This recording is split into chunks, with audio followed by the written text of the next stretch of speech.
And we're joined now by the man who came in third in South Carolina. Senator Ted Cruz joins us now. Senator Cruz, thank you for joining us this morning. You said you defied expectations last night. How was a third-place finish defying expectations?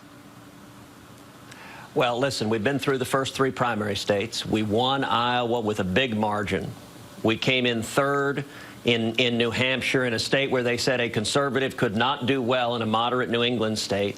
And then last night, we effectively tied for second. That combination, what that has resulted in is there is now only one strong conservative remaining in this race who can win. And what we're seeing, our game plan from day one was do well in the first four states and consolidate conservatives to go forward into Super Tuesday. I think we're positioned ideally to do exactly that. You say that, but more than 70% of the voters in the primary yesterday were born again or evangelical Christians, your base, but Trump won them over. So how do you explain that?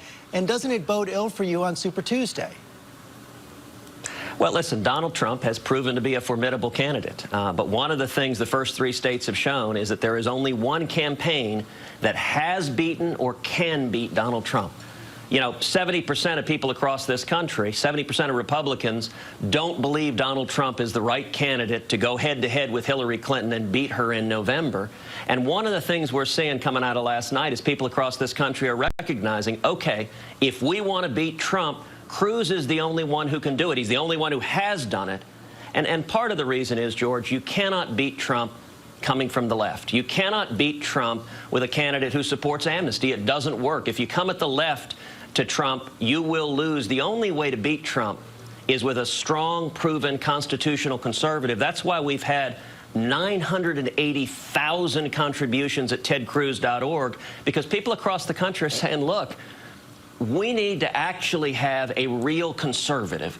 And I think South Carolina will only accelerate that You've process. been making that case, but it's not working so far. Donald Trump won New Hampshire, won South Carolina yesterday by a large margin. As you know, no Republican who's won both of those has ever been denied the nomination. Are you going to be having to make a new and tougher case against Donald Trump, and what is it?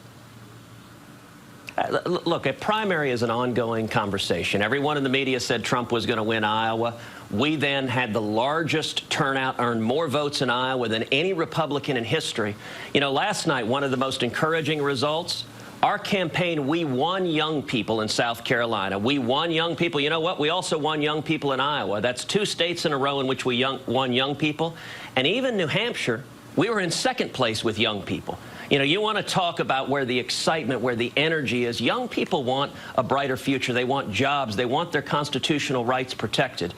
And I got to say, one of the things that was remarkable is if you look at South Carolina, we had millions and millions and millions of dollars of attack ads coming against us. We had Marco, who was just on, was endorsed by a very popular governor of the state, very popular senator, very popular congressman. All the establishment circled their wagons around Marco, and yet he still only came in second after his campaign promised everyone they were going to win the state. You know, frankly, if I'd have done that in Iowa, look, in Iowa, we had the heavy hitters come behind our campaign. If we'd have come in second or third, you guys would have barbecued us for having all the big hitters behind us and not winning it. Well, we won Iowa. And even though all the big hitters were behind one of our opponents in South Carolina, we still effectively tied for second. And what we're doing systematically, nationally, is unifying conservatives. That may be true, but as long as you and Marco Rubio are going after each other, doesn't that give Donald Trump a clear path?